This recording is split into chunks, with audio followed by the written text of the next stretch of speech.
এই 32 নম্বর বাড়ি হচ্ছে একটা অভিশাপ। এই অভিশাপ যতদিন না পর্যন্ত থাকবে, ফ্যাসিবাদ মাথাচাড়া দিয়ে ওঠার জন্য সর্বদা চেষ্টা করবে। এটা হচ্ছে মুজিববাদের স্থপতিকে ভাঙতে চাচ্ছি আমরা। এইটা হচ্ছে এখানে মুজিববাদকে মিশানোর যে কর্মসূচি, আমি একজন সাধারণ শিক্ষার্থী হিসেবে সেই কর্মসূচিতে অংশগ্রহণ করেছি।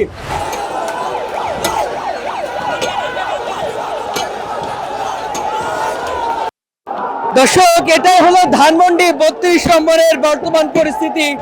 পুরো ধানমন্ডি 32 নম্বর এখন রণক্ষেত্রে পরিণত হয়েছে। ধানমন্ডি 32-এ শেখ মুজিবুর রহমানের যে বাড়িটি ছিল, তার যে স্মৃতিকে ধরে রাখা, যেই স্মৃতি বিজড়িত যে বাড়িটি ছিল, সেই বাড়িটি আজকে একেবারে মাটির সাথে গুড়িয়ে দিয়েছে ছাত্র জনতা। দেখতে পাচ্ছেন কি পরিমাণ ক্ষোভ, কি পরিমাণ রাগ না থাকলে এই ধরনের ঘটনা আসলে ঘটাতে পারতো না।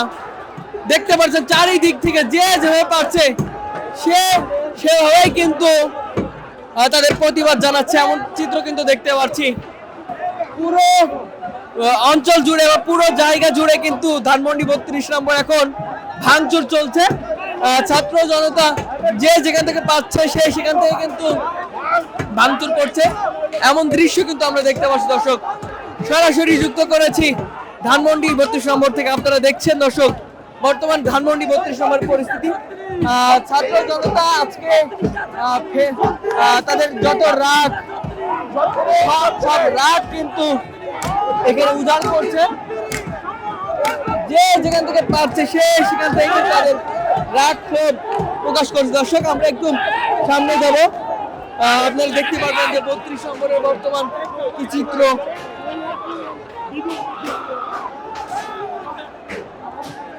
দর্শক, এই মুহূর্তে ধানমন্ডি 32 নম্বরের চিত্র যদি আপনাদেরকে দেখাই, বুঝতে পারবেন কি একটা অবস্থা। টোটালটাই কিন্তু আসলে ভেঙে গুড়িয়ে দেওয়া হয়েছে। এখন আসলে অবশিষ্ট নেই বললেই চলে। একটু সামনে যাব দর্শক, সামনে গেলে আপনারা বুঝতে পারবেন যে সামনে গেলেই দেখতে পারবেন যে কি চিত্র, সব কিন্তু ভেঙে ফেলা হয়েছে। আমরা একটু জানার চেষ্টা করব কি কি ভেঙেছেন আজকে। আজকে ভেঙেছি ফেসিবাদের আস্তানা, একটু ভেঙেছি ফেসিবাদের আস্তানা। কি ভেঙে কি আসলে গুঁড়ো করতে পেরেছেন কিনা?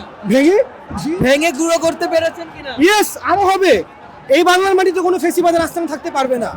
এই বাংলার মাটিতে কোনো জারদ সন্তানে না, যে সকল জারদ সন্তান লিগ করে তারা কেউ থাকতে পারবে না। এই বাংলার মাটিতে আওয়ামী লীগের আস্তানা হবে না। দর্শক, যেমনটি বলছিলাম, এই জায়গায় এখন পুরো জায়গাটা কিন্তু আসলে ভেঙে গুঁড়ো করে ফেলা হয়েছে। আমরা দেখতে পাচ্ছি যে শেখ মুজিবুর রহমানের যে মূর্তিটা ছিল, যে ভাস্কর্যটি ছিল, সেই ভাস্কর্যের বর্তমান চিত্র যদি আপনাদেরকে দেখাই, বুঝতে পারবেন চারিদিকে কিন্তু আগুন ধরিয়ে দেওয়া হয়েছে এবং সেই আগুনের পাশাপাশি যেমনটি আমরা দেখতে পাচ্ছি ভাঙচুর চলছে। আমরা এখন অবস্থান করছি ধানমন্ডি 32 নম্বরের যে বাড়িটি, সেখানে দেখতে পাচ্ছি যে ভাঙা হচ্ছে এখনো পর্যন্ত। আমরা এই ফাঁকে একটু জানতে চাচ্ছি কি ভাঙছেন এটা? এটা হচ্ছে মুজিববাদের স্থপতিকে ভাঙতে চাচ্ছি আমরা। এইটা হচ্ছে এখানে মুজিববাদকে মিশানোর যে কর্মসূচি, আমি একজন সাধারণ শিক্ষার্থী হিসেবে সেই কর্মসূচিতে অংশগ্রহণ করেছি। এখন এখানে একটা মোবাইল ছিল শেখ মুজিবের, সেইটাকে আমার অন্তরের প্রশান্তি যে মুজিববাদের কবর রচনা করা হচ্ছে, তার ছোট্ট একটা তিলে তিলে মুজিববাদকে আরো ধ্বংস করা হবে ইনশাআল্লাহ। দর্শক, যেমনটি বলছিলাম যে ভাঙা হচ্ছে শেখ মুজিবুর রহমানের যে বাড়িটি ছিল ধানমন্ডি 32, সেই 32 নম্বর কিন্তু ছাত্র জনতার একেবারে ভেঙে গুড়িয়ে দিয়েছে এবং আমরা দেখতে পাচ্ছি চারিদিকে কিন্তু আগুনও ধরিয়ে দেওয়া হয়েছে এবং এই বাড়িটির বর্তমান যে চিত্র, বর্তমান যে পরিস্থিতি একেবারে ভয়াবহ, কারণ টোটালটাই কিন্তু আসলে ভেঙে ফেলা হয়েছে। আমরা এমনটি দেখেন 2 তলা এবং 3 তলা, সেই 2 তলা 3 তলাও কিন্তু ভেঙে ফেলা হয়েছে, এমনটাই কিন্তু আমরা দেখতে পাচ্ছি। সব মিলিয়ে এই জায়গা একেবারে অন্যরকম পরিস্থিতি। আমরা একটু জানার চেষ্টা করি। আজকে আপনি দেখেন মানুষ পাচ্ছে না সিরিয়াল ভাঙার জন্য, আপনি নিজেও তো জানেন। এখানে তাদেরকে সুযোগ দিচ্ছি, তারা যখন ক্লান্ত হবে আমরা যাব এবং আজকে সারা রাত থাকবো, যদি প্রয়োজন হয় এখানে অনশন করব। কিসের জন্য? মানুষের দুর্ভোগের জন্য, যা মানুষের সংস্কারের জন্য, দেশের সংস্কারের জন্য।